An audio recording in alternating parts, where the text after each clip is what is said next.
Coop em Foco. Coop em Foco. O podcast da Cooperativa Agropecuária Vale do Rio Doce. Olá, eu sou Daniel Zalkman e esse é o Coop em Foco, o podcast da Cooperativa Agropecuária Vale do Rio Doce. Estamos aqui hoje na Fazenda São Silvestre para bater um papo com o Ronald Pomaroli e também com o Rafael e o Alexandre sobre o ATG Balde Cheio, sobre como a fazenda tem evoluído com a cooperativa e com as visitas técnicas, tá? Mas antes de apresentar eles direitinho, eu queria pedir para você seguir a gente lá nas nossas redes sociais, que você já sabe que são Cooperativa GV, tanto no Instagram quanto no Facebook. O nosso YouTube também é Cooperativa GV e no Spotify você encontra a gente como Coop em Foco, tá bom? Nosso primeiro convidado é o dono da casa, Ronald Pomaroli, estudante de administração pela Unopar, cooperado desde fevereiro de 2020 e agora é gerente da Fazenda São Silvestre. Muito obrigado por receber a gente aqui. Um prazer recebê-los. Estamos também com Alexandre Negri, engenheiro agrônomo pela UFV e gerente da política leiteira da nossa cooperativa. Olá, Daniel. Obrigado, Ronald, por nos receber.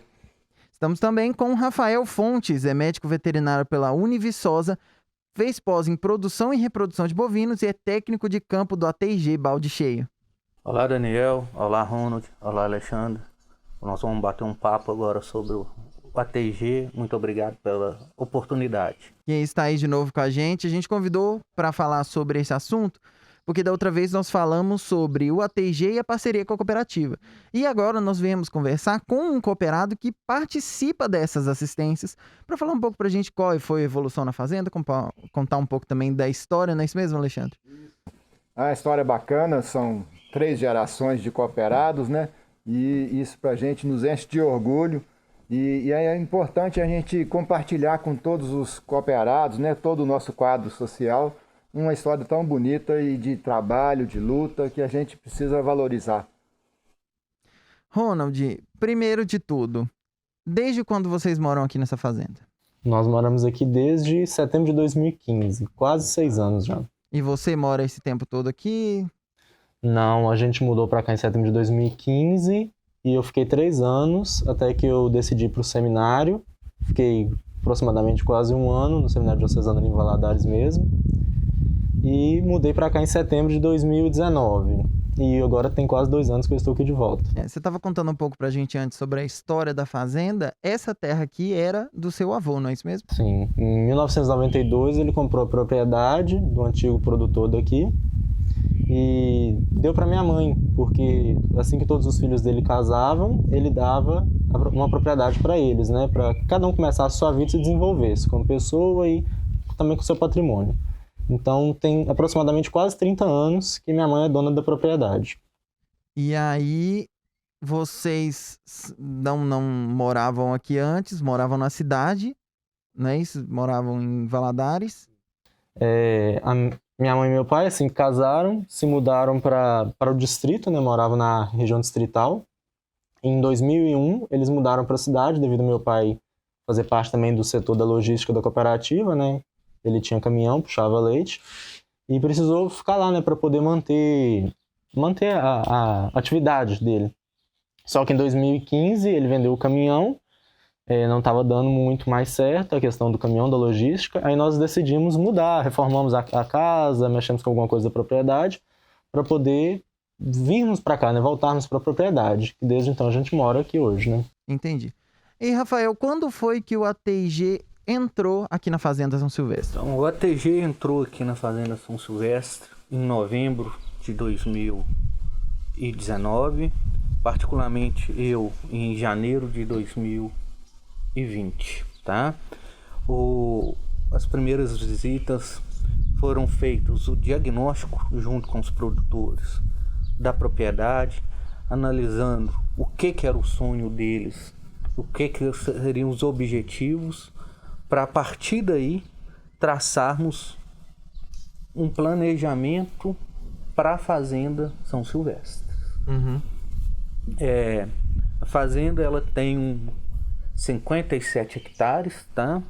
Uma área produtiva de 40 hectares aproximadamente. E os primeiros passos a serem tomados junto com o Ronald, com a dona Andrea, foi em questões de melhoria na qualidade de pastagem. A propriedade tinha uma degradação de algumas mangas, onde não suportava muito cabeça de gado.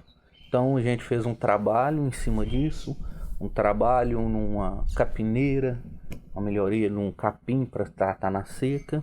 A partir das primeiras visitas, sentamos com o Ronald e traçamos um planejamento, né, a curto, médio e longo prazo para a fazenda São Silvestre, dentro das anotações zootécnicas e também econômicas que o Ronald faz para a gente, que é uma das exigências do projeto.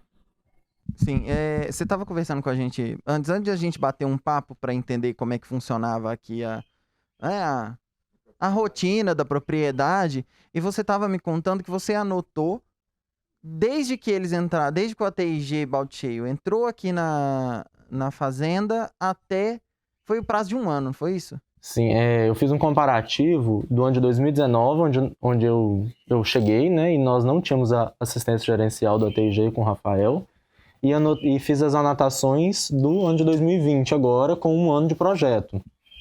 E relativo à produção, à produtividade da fazenda no que diz respeito à pecuária leiteira, nós tivemos um aumento percentual de 11% na capacidade produtiva, onde nós produzimos aproximadamente 79 mil litros de leite no ano de 2019 e passamos a produzir 89 mil litros, tanto eu quanto minha mãe, né, como dos 2 cooperados, juntando as 2 matrículas. E no caso, na questão de rentabilidade financeira, tivemos um aumento de 27% com esses mesmos 11% de aumento de produtividade, mostrando uma maior eficiência e eficácia da produtividade, com pouco aumento de produtividade, levando em consideração também os aspectos externos, como, por exemplo, o preço pago ao produtor, que, modéstia à parte, aumentou bastante, consideravelmente, mas também levando em consideração também as boas tomadas de decisões internas da propriedade, como aspectos importantes. Isso são números muito bons, né, Alexandre? E é interessante o seguinte, a gente conversando, isso que eu queria enfatizar. Toda vez que a gente conversa com um produtor, que ele manifesta a vontade, o sonho de crescer, a primeira coisa que ele pensa é em comprar vaca, em comprar novilha, aumentar o rebanho. E aqui a gente viu que vocês têm um planejamento, e eu queria que você me explicasse um pouco como é que foi essa situação suas aí, de onde começou o investimento, foi só no fluxo de caixa, com capital próprio, né? Como é que foi essa história aí? Em primeiro lugar, quando eu cheguei do seminário, né, a primeira coisa que a gente teve que resolver, né, sentar e conversar, foram as partes que estavam em déficit, né, o que precisava ser pago para a gente começar de um ponto zero, né, sair do negativo e chegar no ponto zero.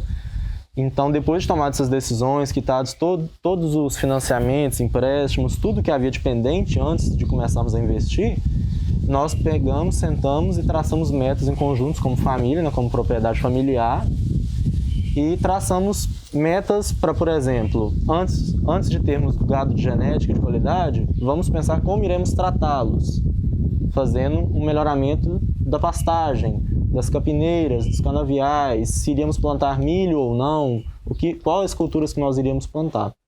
Depois nós paramos e fizemos algumas reestruturações físicas na propriedade, como, por exemplo, cercas, melhoramentos. Onde deu para fazer nova, nós fizemos. Onde deu para dividir as mangas, nós dividimos, as que eram maiores, fazendo com que o gado aproveitasse mais a quantidade de pastagem oferecida a eles, em vez de só pisotear.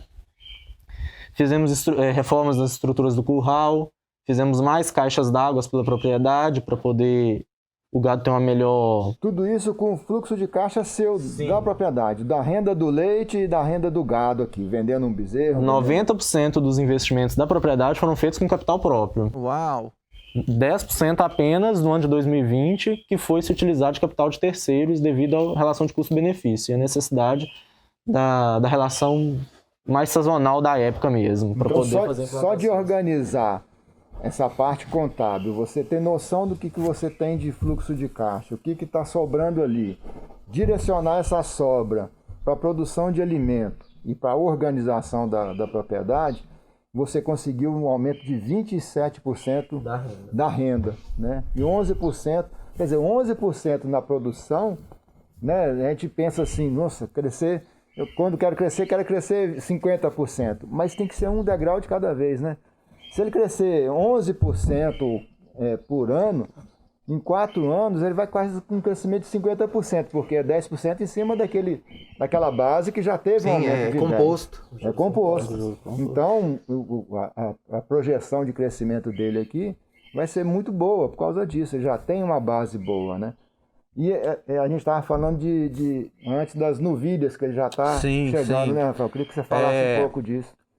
O Ronald Soclises tem um potencial aqui, dona Andréia, muito grande em cima do rebanho deles aqui. Então, tem para a gente chegar aí entre esse ano 2022 a 2023, né? Temos mais aproximadamente de 10 a 13 novos vacas no plantel.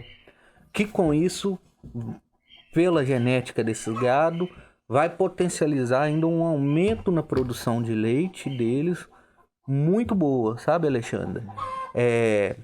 Primeiro momento, a gente está trabalhando já também com as inseminações para melhoria de genética em cima dessas novilhas. E vamos trabalhar também condições, a mineralização do gado bem feita, um tratamento desde que a bezerra nasce para trazer essas bezerras, futuras vacas mais novas para dentro do curral. Porque, como eu comento com o pessoal, não adianta nada você ter uma novilha de 3, 4 anos comendo pasto e não produzindo. Então a gente tem um planejamento de redução de intervalo de partos e idade do primeiro parto para a propriedade, que tudo se começa com a parte alimentar. Uma bezerra, ela desde o início da vida dela vai mostrar o que ela vai ser no futuro. Então a genética em si, ela tem que estar aliada a manejo e também a nutrição, para expressar o potencial genético. Né, Ronald? Com certeza. Exato. Se não tiver esse manejo Adequado, certo, de que adianta a genética de ponta? em si. Ela não vai conseguir mostrar expressar toda a produção dela. Que ela pode ter. Diga, Alexandre. Não, eu queria assim, você começou a trabalhar a parte de alimentação do gado. Primeiro foi limpando pastagens ou foi para produzir comida para o gado para a época da seca? Fizemos meio que meio a meio consorciado. Onde deu para mexer nas passagens, com uma questão de recursos limitado, nós roçamos, fizemos uso de alguns defensivos, aramos onde precisava ser arado. E na questão da alimentação, do plantio mesmo da cultura, onde nós já tínhamos as capinheiras, nós adubamos, nós usamos o esterco onde dava para ser usado, nós replantamos, plantamos novas áreas, aramos mais áreas para aumentar também a quantidade, irrigamos áreas que não eram irrigadas e fomos fazendo o que dava para ser feito de acordo com os recursos e também a disponibilidade de manejo, né? Porque o tempo é pouco para fazer muita coisa. Então, para a época da seca, você tem aqui capineiras de capiaçu, cana. Como é que é? O que você Temos áreas plantadas com cana. Qual a área, mais ou menos, você tem ideia? 1,8 hectares mais ou menos de cana, e a capineira vão dar, uma dá meio e a outra dá 3.000, próximo de 0,8. Ótimo. E essas áreas algumas são irrigadas, né? Hoje todas são irrigadas. Hoje todas são irrigadas. Da capineira e da cana? Isso. Temos cultura de cana, temos a cultura do capim-elefante, o roxo, o camerun roxo. Temos também o capiaçu. E nas épocas de plantio novos, a gente usa também a terra nova para poder fazer o plantio do milho. Mas hoje nós não temos. Eu estava conversando com seu pai e ele me contou que vocês fizeram silagem ensacada aqui na época da safra, né? Aproveitando o excedente do capim das capineiras, né? O que você achou dessa experiência? O que você está... Pelo fato da gente ter uma propriedade menor e ter pouca quantidade de gado, o rebanho ser inferior, a necessidade de tirar pouca silagem do montante total é muito maior. Então, fazer na sacola, no caso, na sacola mesmo a silagem, se torna muito mais viável para nós, para evitar perca. Porque quando você abre um silo maior, acaba se perdendo por estar aberto muito tempo. A sacola não. Você precisa de 10 hoje, você abre as 10. Você precisa de 15, você abre as 15. Você precisa de 2, você só usa 2. E a gente fez também a estrutura de uma casinha, né, um cômodo para guardar a silagem, todo fechado, com telha, tudo bonitinho, alvenaria. Para poder armazenar, porque também não adianta a gente fazer a silagem e deixar ela jogada, né? Jogada no parque, vai perder. Jogada no sol. E fizemos aproximadamente pouco mais de 70 sacolas de silagem de milho, pouco mais de 70 sacolas de silagem de capiaçu, né? Casmudos fornecidos pela cooperativa, foram as que mais a gente usou para iniciar o plantio mesmo. Depois a gente pegou algumas mudas também com o tio Maurício, que tinha capiaçu também na região. E hoje a gente replanta do nosso próprio mesmo, né? Nós fizemos o viveiro. E a restante da silagem, cerca de 600 sacolas, são do Camerun, capim que nós já tínhamos na propriedade, estamos aproveitando, fora da época do trato, né? Fora da época da seca. Tá, hoje tá com quantas vacas comendo na cocheira aí? A última visita estavam com 16 vacas 16 na vacas. cocheira. Trata das novilhas também na cocheira? Não, ainda não.